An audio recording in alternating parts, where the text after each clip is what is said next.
मोठ्याचा सत्कार करताना सुद्धा संकट असतं. त्यातला हा प्रकार आहे. पण किती संकट आली तरी सुशांत दिल्ली काढली. त्यामुळे किती वेळा नाही केली तरी आपण हा कार्यक्रम पुरा केल्याशिवाय उठणार नाही. त्यामुळं दिल्लीचं मंत्रालयात जाणं हे फार मोठी गोष्ट आहे. तुम्हाला कल्पना नाही. पण आपलं काय असतंय, आमदार कोण, खासदार कोण, मग दिल्लीत आपलं काम होईल,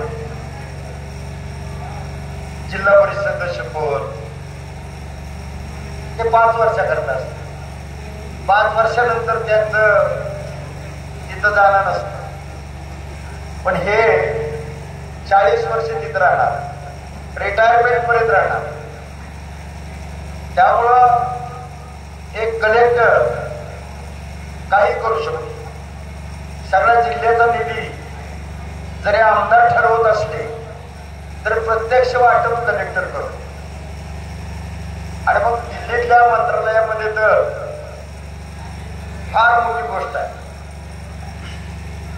आणि अख्ख्या देशाचं जे संचलन चालतं त्यातलं निधीचं ते सेक्रेटरी बनतात. सुशांत सारख्यांना ऑफिसर होणार आहे ते चालवतात. त्यामुळे त्यांनी जर मनात आणलं तर हे मी तुम्हाला मुद्दाम सांगतोय, ते कुठल्याही विभागातील सचिवाला सांगून कुणाचंही अडचण काम करू शकतात. म्हणजे अर्थ खात्याचा सचिव हा वाणिज्य खात्याच्या सचिवाला फोन करून माझ्या शिंदेवाडीतला आहे, माझा भाचा आहे, त्याचं तेवढं साहेब ट्रान्सफर झालं पाहिजे, होतं लगेच होत. आणि त्यामुळं ही फार महत्वाची जबाबदारी आहे. मी परवा सुशांतला आत्ताच सांगितलं की आपल्या धर्मपुरीचा एक मुलगा पाटील सहकार विभागात आहे दिल्लीला. तर त्यानं मला घरी नेलं मागच्या महिन्यामध्ये दिल्लीत. तर त्याला एवढी मोठी क्वार्टर आहे, इथं मंत्र्याला बंगला आहे तेवढे तिथं अधिकाऱ्याला बंगला आहे. मी म्हणलं अरे तुला एवढा मोठा बंगला, तर तो सहकार खात्यात आपल्या यादवराव पाटलाच्या घरातला नातूच आहे. त्याची आई आमच्या एक शिवची आहे. आणि त्यामुळं त्यानं म्हणलं तर एवढं मोठं, ती तर गोष्ट त्यापेक्षा मोठी आहे. आणि म्हणून म्हणतो बघा, कोणतरी म्हणलं की काही जण येतानाच मोठे होऊन येतात, कायवर मोठे पण लादलं जातं. मी तुम्हाला सांगतो, मोठेपणाचं एक साधं गणित आहे, ते प्रत्येकाकडे असलं पाहिजे. मोठा कोण होतो? जो दुसऱ्याला मोठं म्हणतो, जो दुसऱ्याला मोठं करतो आणि जो दुसऱ्याला मोठं मानतो, तोच माणूस जगात मोठा होतो. दुसऱ्याला छोटं करणारा माणूस कधीही मोठा होत नाही. आणि म्हणून आपल्याला एक सवय असते, एखाद्याचं पोरगं पहिला नंबर आल्यावर सांगताना नाही त्याचा आलंय पहिला नंबर, हे आहे पोरग हुशार, आमचं त्याच्यापेक्षा थोडं जास्तच हुशार आहे, काही सांगायची गरज आहे का? ज्याचं कौतुक आहे त्याचं आपण नीट करत नाही आणि नीट बोलत नाही. हा मुलगा चांगला आहे, चांगल्या पोस्टवर आहे, चांगलं काम करणार आहे आणि त्याचा आपल्या सगळ्याला आधार होणार. आणि म्हणून समाजातली हे जितकं खरं आहे तितकंच एवढा मोठा चांगला समारंभ करून तुम्ही त्याचं कौतुक करताय. पण तुम्ही पण चांगले, चांगली माणसं चांगल्या माणसाला चांगला कार्यक्रम घेऊन चांगल्या लोकांना बोलवून त्याचा मोठीपणा दाखवतात, कौतुक करतात. ही समाजात चांगलपणा वाढीस लावणारी शुद्ध शक्ती आहे आणि ती आपण सगळ्यांनी जपली पाहिजे. बघा काय अप्पासाहेब बोलता बोलता म्हणते, त्याची आई मला म्हणली होती की UPSCची परीक्षा तू नक्की पास होईल. बंधून हिथंच खरं गंमत आहे. मोठं होण्याचं गणित काय असेल तर मोठं व्हायचं हे तुम्ही ठरवलं पाहिजे. एक ठरवलं पाहिजे आणि दुसरं व्यक्त झालं पाहिजे. एक कालवा आहे अजून तुमचा नको. तर मोठं होण्यासाठी आपण मोठं बोललं पाहिजे. तुम्हाला मी उदाहरण सांगतो. हा निसर्गाचा नियमच आहे. हे मी माझ्या घराचं सांगत नाही. तुम्ही म्हणलं पाहिजे. तुम्ही जोपर्यंत म्हणत नाही ना मी हिंद केसरी होईल, जे म्हणले तेच झाले, जे नाही म्हणले ते नाही.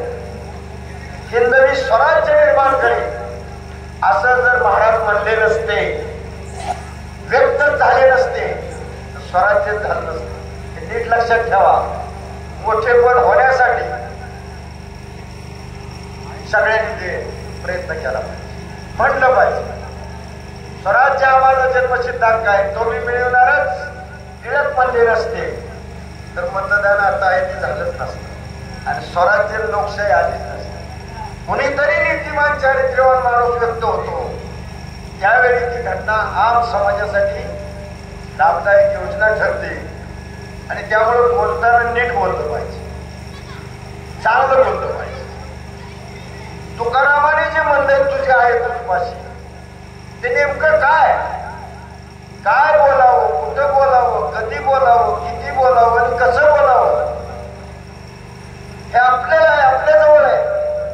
आपल्याला काही कोणी कानात सांगतो मग बोलतो असं नाही. तेव्हा काय बोलावं यालाच तुकारामाने म्हणलंय तुला माहितच नाही, तू नीट बोल.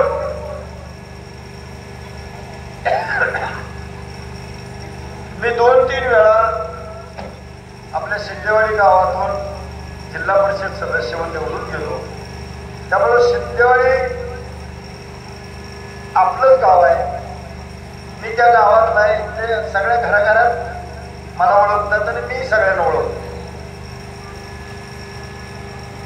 मी 2-3 वेळा जिल्हा परिषद सदस्य आलो, पण शेवटची टर्म संपली. तुम्हाला एक अनुभव पण सांगतो शिंदे साहेब. आणि निवडणूक लागायची होती आणि सगळे काकासारखे मदनसिंग मोहिते पाटील सगळे म्हणले मी माड्यात येणार, कोणी म्हणलं मी अकलूजमधून येणार, कोणी मोहोळमधून येणार, कोणी असं बोलत. मला ज्यावेळी बोलायची वेळ आली तेव्हा मी म्हणलं मी आता या जिल्हा परिषद सभागृहात कधीही येणार नाही. माझ्या शेजारी काकासाठी बसले होते. ते म्हणले काय येणार नाही? आपण म्हटलं 2-3 वेळा आलो, काय आयुष्यभर जिल्हा परिषद सदस्य राहता का? मग म्हणले कारण सांगा. म्हणलं कारण सांगेन पण तुम्हाला पटणार नाही, तुम्ही हातचा नाही म्हणजे सांगा. मी म्हणलं येणार नाही कारण मी आता आमदार होणार.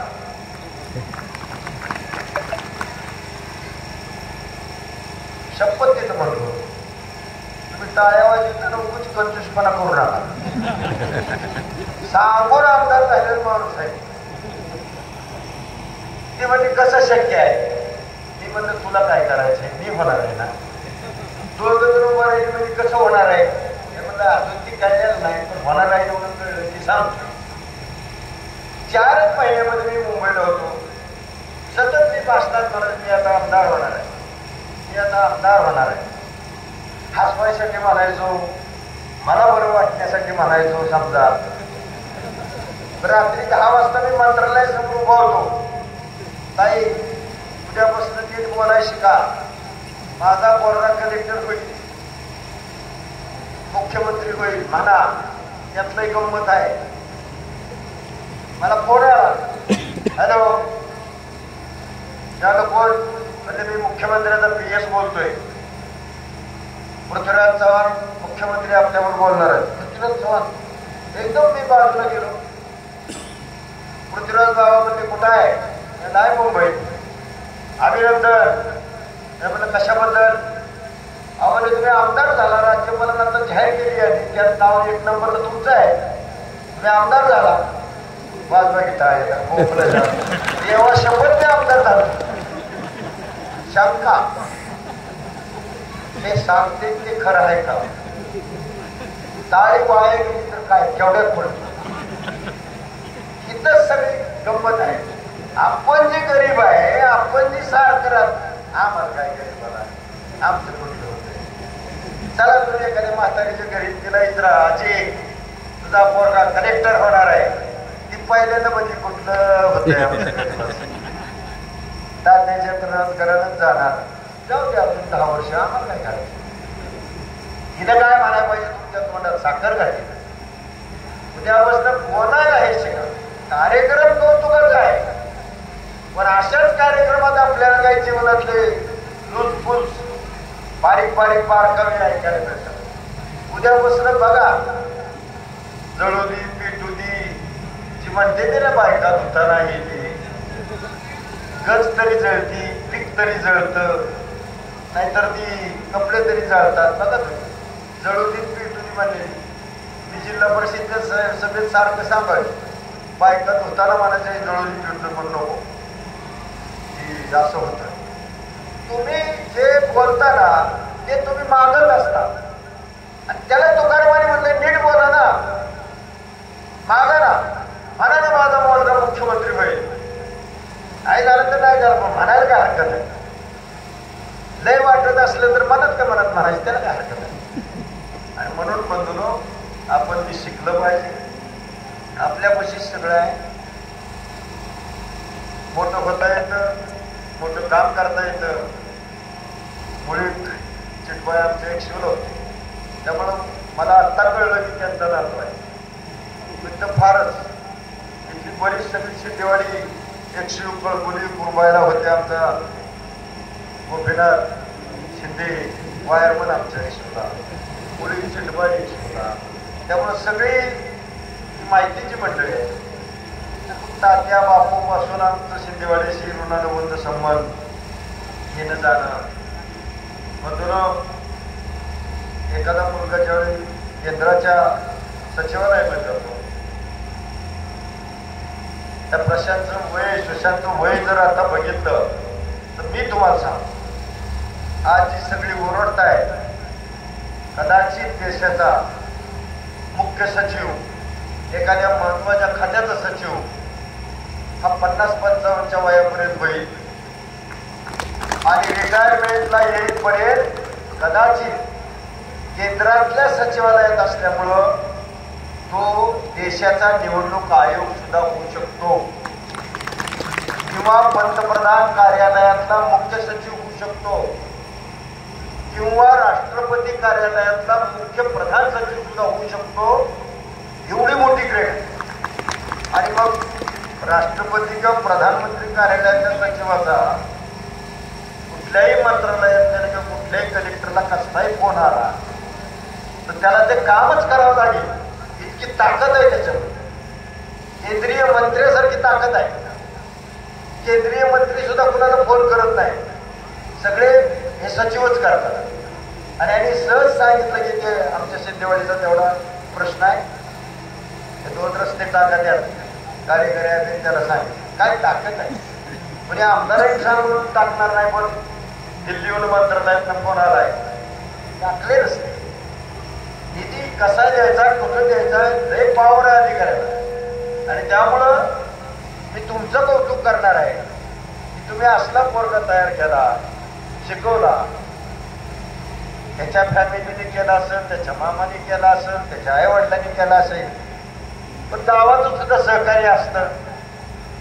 ज्या शाळेत शिकलं त्या शिक्षकांचं सहकार्य असतं.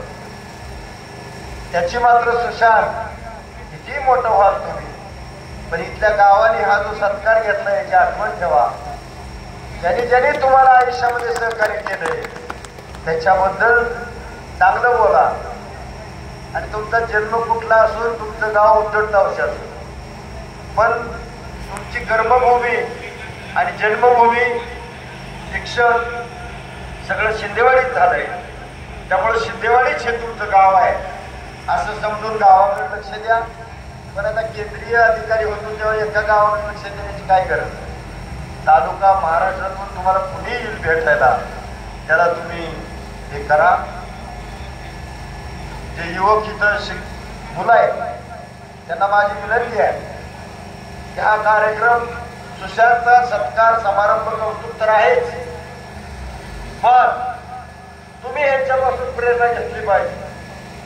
सुशांत जर जीव होऊ शकतो तर तुम्ही सगळ्यांनी कलेक्टर, डेप्युटी कलेक्टर अशा पॉवर बाद, ज्याच्या हातात पॉवर आहे अशा पोस्टवर जाण्याची जिज्ञासा मनामध्ये बाळगली पाहिजे. त्या दृष्टीने प्रयत्न केला पाहिजे. उद्यापासून म्हणलं पाहिजे जे म्हणतो तेच होतं, आणि आपण जे म्हणतो ती मागणी असते. देवाला मागतो म्हणजे काय मागतो? आपण जे म्हणतो तेच मागतो, आणि देव मागतो तेच देतो. तुम्ही उलट जर मागितलं तर उलटच देतो. त्यामुळं चांगलं बोला. एक अधिकारी जर गेला तर त्या गावात कितीतरी अधिकारी काढले. 80 साली शिंदे साहेब एक DSP निमसाखर मध्ये झाले. निमसाखर मध्ये 85 पर्यंत जवळजवळ 90 PSI निमसाखर मध्ये झाले. एक अधिकारी त्या ह्याच्यात गेला, तो दिवाळीला येतो, हे येतो, मग तो सांगतो, मग तो माहिती सांगतो, मग कसं व्हायचं सांगतो, अर्ज लिहायचं सांगतो. हेच खरं समजतं, आणि समजलं की मग पुढे जातात. एक अधिकारी मोठा झाला तर मी निश्चितपणे सांगतो तुम्हाला 2-4 वर्षामध्ये एक 5-25 कलेक्टर शिंदेवाडीत होतील. ही प्रेरणा सुशांतमुळे होईल. सगळ्या आयांना वाटलं आपला पोरगा कलेक्टर झाला पाहिजे, पण नीट बोललं पाहिजे. बोलता येतं, कष्ट असतात, दारिद्र्य असतं, वाईट प्रसंग असतात. सारखं सारखं मोठं शिकवणं बी काही सोपं नसतं, पण तुम्ही म्हटला की ते सोपं होत जातं. हा निसर्गाचा नियम आहे. तुम्ही जे मागा ते मिळण्याचा रस्ता मोकळा होत असतो. आणि म्हणून तुम्ही बघा, आम्हाला काय गरीबाला आमचं कुठलं होतंय, आम्ही कुठलं गरीब होतोय, हे जे बोलणं आहे ना हे त्याच्यामध्ये अडकाटे आहे. आणि म्हणून अर्थात तसलं अजिबात बोलू नका. निश्चितपणे सांगा आणि चांगलं बोला. निश्चितपणे 5-25 कलेक्टर होतात का नाही बघा. आणि एक झाला तो होईल, पण कार्यक्रम घेऊन आता तुम्ही सगळ्यांचे सांगताय ही फार मोठी शक्ती आहे. आणि म्हणून मी तुमचं सगळ्यांचं, ज्यांनी कार्यक्रम घेतलाय त्यांचं कौतुक करतो. मी सुद्धा खरं दुसऱ्या गावाला जाणार होता, पण मी सुद्धा विचार केला की एवढा मोठा अधिकारी कधी दिल्लीला गेलं तर आता मी त्या पाटीलकडे जातो, मी सुशांतकडे जाणार. कारण 1-2 महिन्याला मला दिल्लीला जावंच लागतं. मी प्रदेश काँग्रेसचा उपाध्यक्ष असल्यामुळं दिल्लीमध्ये बऱ्याच मिटिंग असतात, आणि त्यामुळे दिल्लीला जावंच लागतं. आता दिल्लीला झाल्यानंतर निश्चितपणे मी सुशांतची भेट घेईन. शिंदेवाडीचा आमच्या गावचा विद्यार्थी एवढा मुलगा अधिकारी होतोय, ते निश्चित होईल. आपण सगळी त्याचा फायदा घ्या, पण शुभेच्छा द्या. त्या शुभेच्छा साध्या नसतात. शुभेच्छा म्हणजेच तुमचा आशीर्वाद असतो.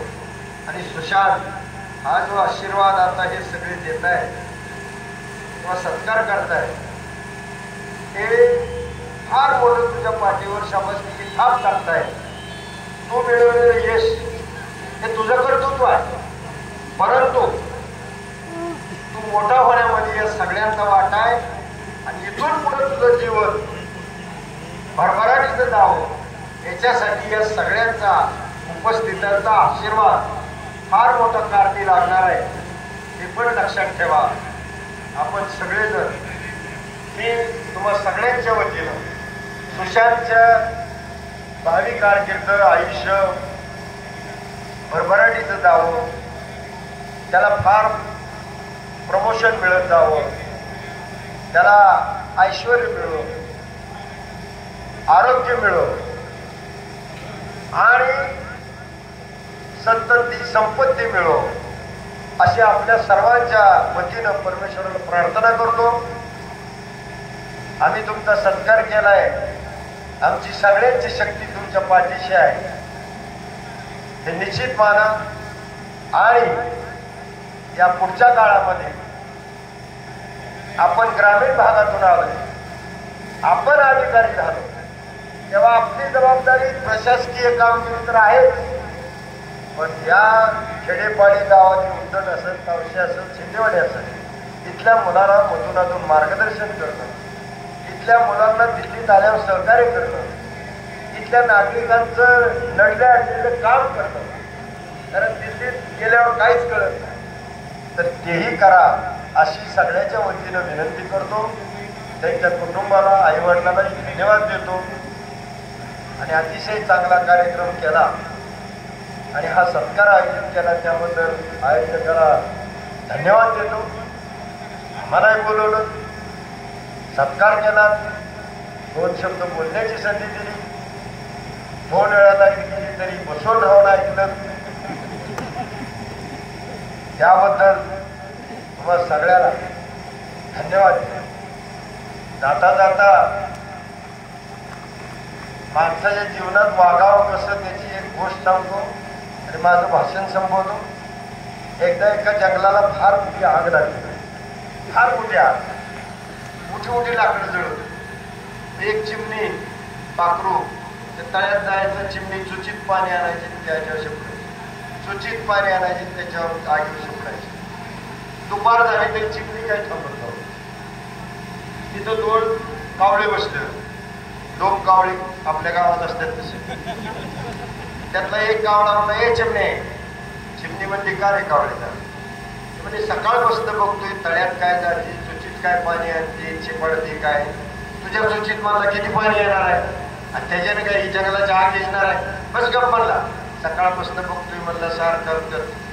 चिमणी म्हणते, कावळे दादा, माझ्या चुचित किती पाणी येते याची मला कल्पना आहे आणि माझ्या चुचितल्या पाण्यानं जंगल विजणार नाही हे पण मला माहिती आहे. या जंगलाला आग का लागली आणि कुणी लावली याची चौकशी जेव्हा होईल तेव्हा जंगल विजवणाऱ्याच्या यादीत माझं नाव यावं म्हणून माझा प्रयत्न. कसं सगळं आपल्यालाच चालतं, आपल्याला सगळं मिळालं होतं असं नाही. आपल्या गावातला कुणी एक जण तिथं जाईल आणि काही करी, पॉझिटिव्ह थिंकिंग ठेवा आणि त्याच्याबद्दल चांगलं बोलत राहावा एवढंच सांगतो आणि थांबतो. जय हिंद.